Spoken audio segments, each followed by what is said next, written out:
Hey everybody, Jeff Kelly, Chief Instructor at Xilin Martial Arts in Corvallis, Oregon. Today we're going to continue in our series of decoding the names of Chen Taijiquan. Some of the names are quite exotic, but they all have an important meaning. Today we're going to look at the movement Lazily Tying Clothes. And to understand this, the name of the movement, first we have to have a little lesson in fashion. Right, traditionally in China, up until the Qing Dynasty, Chinese clothing buttoned down the side.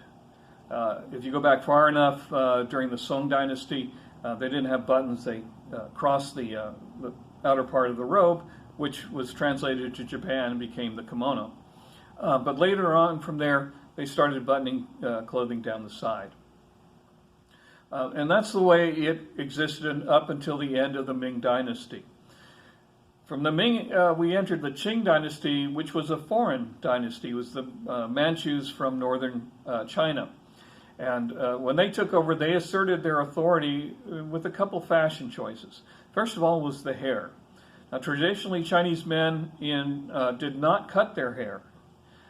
It was viewed that one's body was a gift from one's parents, and so to cut the hair would be disrespectful. So men traditionally let their hair grow long and put it up in a top knot on their head.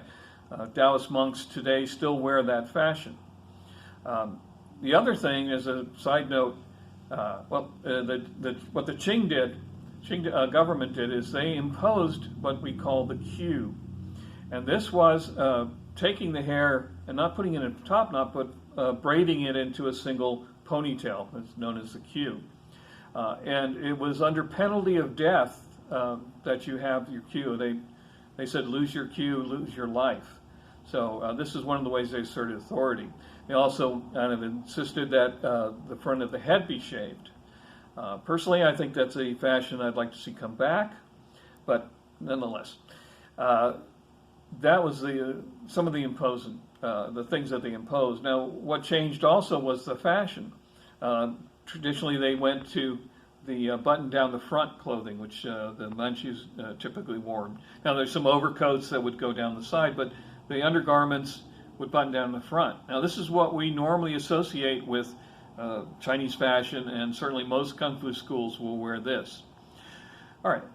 Now, why in Xilin have we gone a different way? We've gone with a button down the side robe or clothing that's today worn by Taoist monks, but would have been the clothing that was used at the end of the Ming Dynasty when the founder Chen Wanting developed Chen Taijiquan.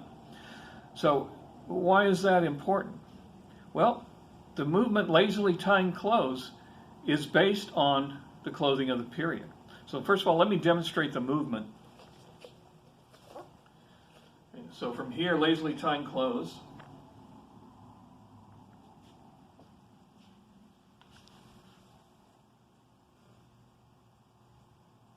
Okay, so what does that mean? Well, I like to tell my students a little story. So we have this guy, really lazy. Maybe he was drunk last night, I don't know. We're going to call him Jeff, the Taiji Abomination. All right, so Jeff gets up in the morning, and he's really tired. So he goes to put on his clothing, and first he puts on his sleeve, and then he gathers the side of his robe and pulls it across. And he can't even be bothered to button it. And the thing too, now we know how lazy he is because this is supposed to be on the inside and this covers the side. So the fact that he just pulls one side across really is lazy. And in fact, clothing at the time would have actually met on this side so it would cover more of the body.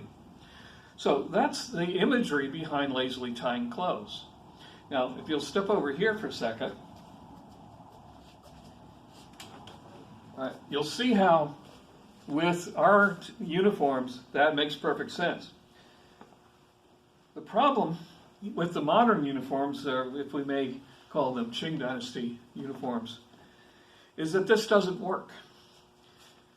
Is if I come across here and pull my clothing, it doesn't cover me.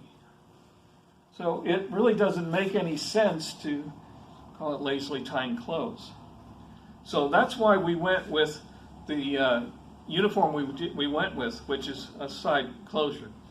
And that's because it really connects you with the time of Chen Ting during the Ming Dynasty. It forges that connection because you know that this is what they were talking about when they named this movement. And you can see it fits perfectly with putting the arm in the sleeve and then gathering the robe at your waist. Right. So that's a little something for you, kind of decoding some of the names of Chen Taijiquan. We'll have some more in this series, so stay tuned. I'm Jeff Kelly, Chief Instructor of Xilin Martial Arts Center in Corvallis, Oregon. Thank you very much.